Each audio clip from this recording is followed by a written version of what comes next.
welcome back to my channel. Lisa Castine here. I'm just gonna try to, you know, hurry up. I did this look for you guys today featuring the Saharan, but this palette was a little different from the others that I've worked with. I'll probably explain a little bit more in detail in my voiceover, so I won't talk about that too much right now. I'm not feeling these lips.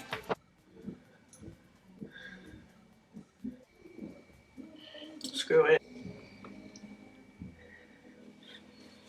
Like, I don't know how we got here. Like, I did like a smoky eye type feel, and then like, I don't know, like I was looking at myself and I was like, I feel like you should try something new.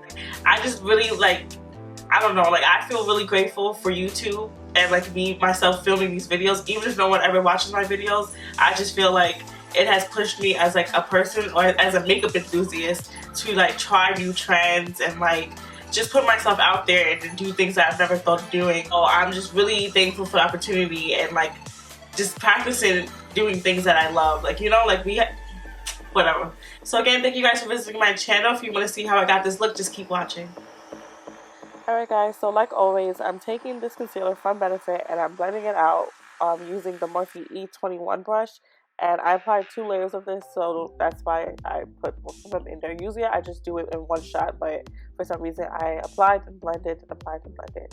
Regular, I'm setting it using the Mercier translucent setting powder, and then I move on to using this beautiful palette from Juvias Place. And I'm not going to try to butcher the name of this palette and the name of this color, but this color that I just showed you is my transition shade, and I'm using the Morphe E27 brush to apply that. I wouldn't even waste my time. Nah, you can still do it. I don't know. It's up to you. But I move on to using this Morphe M433 brush. I use this brush for 2 different colors, so don't get confused. And I'm going in with Jamila in the palette. And it's right next to Iman, which is like that silverish color that we're also going to use later in the palette. And then I move on to blending it out using the Morphe E27 brush again, and the very first shade that we used, which was our transition shade. So again, using the Morphe M433 brush, I'm just applying Socoto in my crease and above my crease. I take my time with this shade only because of how similar it is to the other shade, and I also wanted it to build up a lot, so I do blend it out, but then I go right back in just to apply another layer of this shade. As you can see, I don't know if you notice right here in this clip, but on the other side of my eye, I do have more of a payoff, so that's how I got that. I just applied about 2 to 3 layers of this color, and yeah, that's what I came up with. And then I move on. So the brush that I use for the black is very similar to the Morphe M433 brush. I don't know if you guys recall, but it's basically the rose gold brush version to this brush, but it actually lost its name, so it's the R something, but it's very similar. I want to say it's the same brush as the one that we used for the red shade. So I use that to diffuse the black color in this palette. The black in this palette isn't as dark as I wanted it to be, but then again, I wasn't trying to have it that dark, so I do think you have the ability to blend it up, but it's not a true black, if I should say. It's more of like I want to call it charcoal. It's more of like an ashy black, which is cool because I don't picture like a true black going with the rest of these colors anyway, so it worked out in its favor. So yeah, I'm doing this, but as you can see, I did make a floating liner, so I wouldn't even pay attention to pay too much attention to the outer V of my eye, because I'm just gonna end up wiping that off anyways. But I did want to show it to you this way because this look was not initially supposed to be a floating liner. I did it as a smoky eye, but then I decided to do it a floating liner, so I wanted to show you the process of how I got that. But anyways, I'm using the Sigma F70 concealer brush, and I was really sad because this brush is much thicker than what I'm used to, so I did have to take my time with this. You know, whenever you're cutting your crease, you want to use a brush that's as thin as possible and has all even fibers all around the brush, because it just helps you cut the crease so much easier. And I'm using the same Benefit concealer to do this. I'm sorry if I'm talking fast. I feel like I'm talking fast. Whatever. I'm setting this using the Mercier translucent setting powder, and then I'm going to go right back in with that Morphe M330 brush. Is it that? No, M433 brush to blend, to just, you know, try to diffuse and kind of create an ombre effect between the concealer and the color. I also do that with the red, so yeah.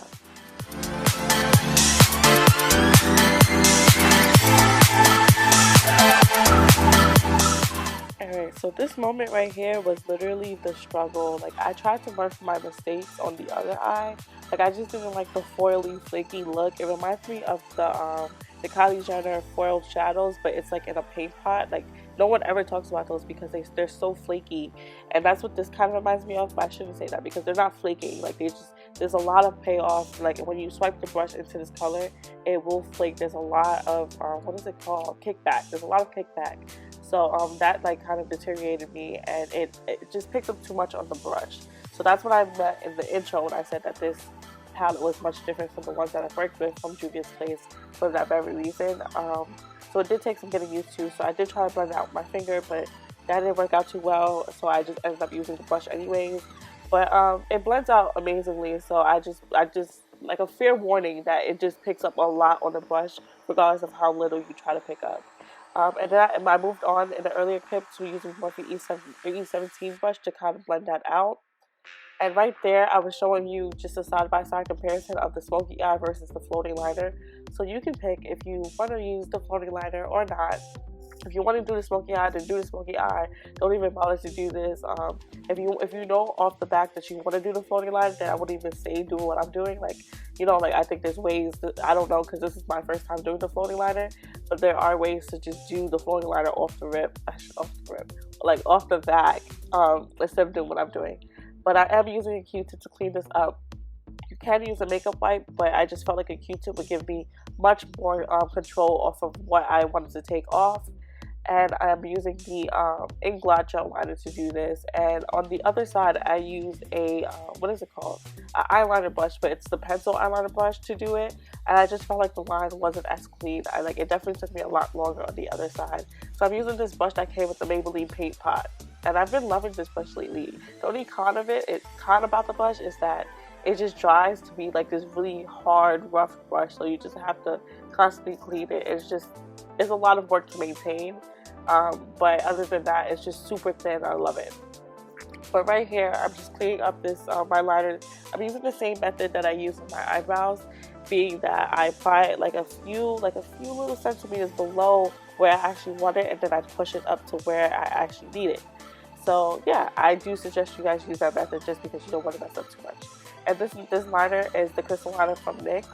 And guys, I tried to keep clips of me putting on my lashes in here. Like, how exciting! Like, literally.